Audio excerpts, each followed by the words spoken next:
आता है ना। हाँ, तो डोर मैट बनाने सीखेंगे तो सिंपल वाला बनाएंगे साधारण।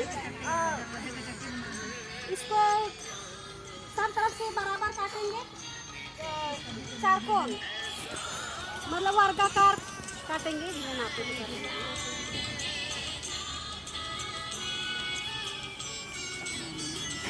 अपने अनुमान से छोटा बनाना चाहते हैं तो छोटा, और बड़ा बनाएंगे तो बड़ा काटेंगे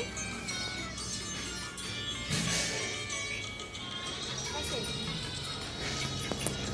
चारकोन काट लिए, उसके बाद में यहाँ का कोना को इस कोना से मिलाएंगे ऐसे, ठीक है। चलो तुम लोग भी मिलाओ, चलो लो।